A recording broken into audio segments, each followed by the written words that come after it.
Welcome to John Sue and Michael Rosmer's video Battlethon number 15.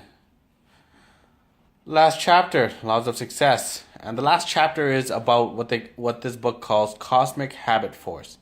And that what it basically says is Cosmic Habit Force is the medium by which every living thing is forced to take on and become a part of the environmental influence in which it lives and moves. So, for example, if you're surrounded by positive people, you will be positive. If you're surrounded by negative people, you'll become negative. You hear stuff like, you're the average of the 5 people closest to you. And, a really simple way to understand that is that's also kind of like the law of attraction, right? We always hear people say, think positive and you will attract positive. Think negative and you will attract negative. And that sounds like it makes sense really on the surface. But if you look at it, if you look at a magnet, every magnet has a positive and a negative side. So no matter how you chop that magnet, it's always going to be a positive and negative. And if you actually look at how magnets attract things, so if you think about the law of attraction, look at the magnetic things, it's a positive attracting a negative and a negative attracting a positive, right? Like you never see a positive attracting a positive. You think about another example would be, like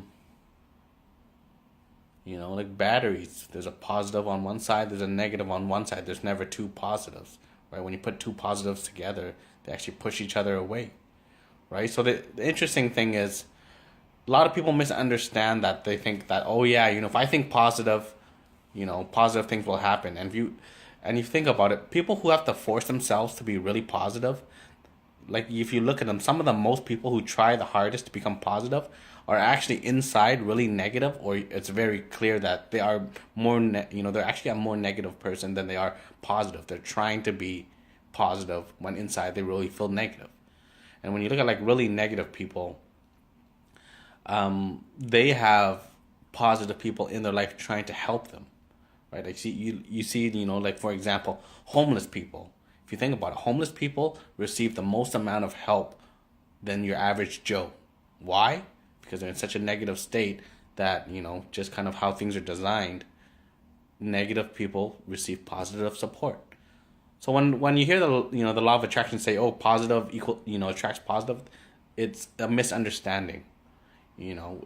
Life doesn't work like that. And if you actually look at what's true in life and what actually happens in life and the realities of life, positive does not attract positive. And one thing I learned about life is positive is not the opposite of negative. That's a common misunderstanding, even though in, typical layman terms, what positive is the negative, the opposite of negative. Good is the opposite of bad. Big is the opposite of small.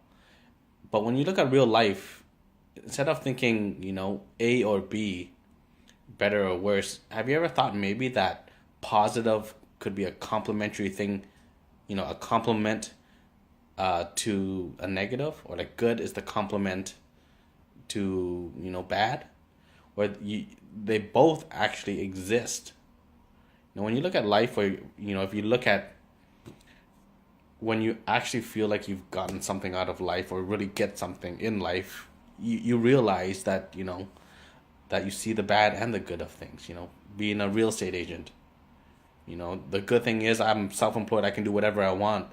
The bad thing is I don't know where my next paycheck's coming from, and my paychecks are few and far in between, right? There's always a good that comes with that bad, and they're not separated how people, would hope, in their dreams. People always fantasize of having the good without the bad. Oh, once I get rich or whatever, life will be great, or they just want, all the fame without all the hard work. Everyone sees things in one-sided, positive visions, but in real life it doesn't work like that. So going back to the thing, they talk about, how that cosmic habit force, or the law of attraction, compounded with the force and the power of habits. As long as you focus on positive stuff, all the good things will happen. And that's kind of where I don't agree with that. It's totally not true. And I'm not saying positive things don't happen, because they definitely do.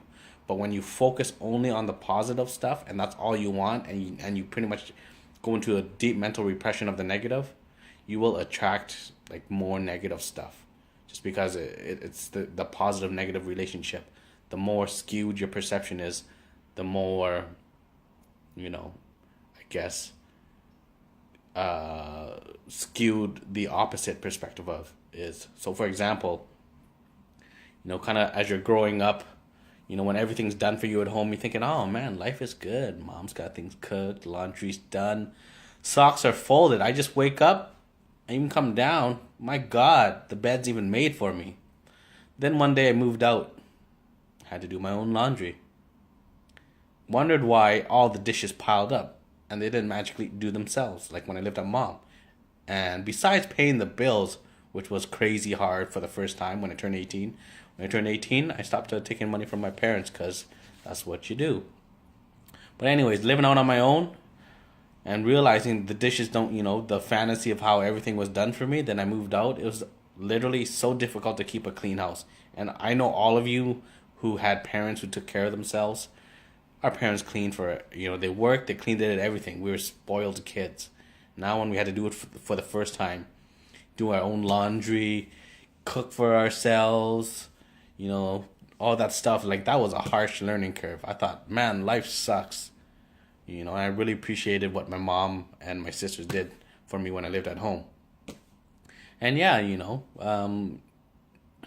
that's not real life. So when I really understood, oh, that's how the house stays so clean. And I know it sounds kind of ignorant, like, of course, John, are you stupid? Somebody's got to do it.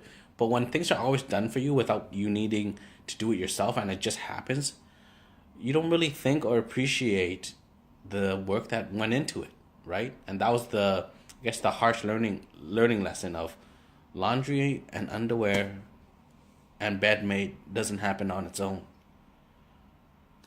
So, book is done, but I've got some other material actually that I think is a lot more interesting, and some of my own theories on, I guess, a more balanced perspective of life, which I think is applicable in all situations because it covers all situations for the good and the bad, and kind of if you've got your corners covered on the good and the bad, what else could there be in life, right? Where these positivity books just only cover half, and I just think it markets good and it sells to people, but it's a lot of BS. So I'm gonna share my thoughts on that, and hopefully you enjoy it.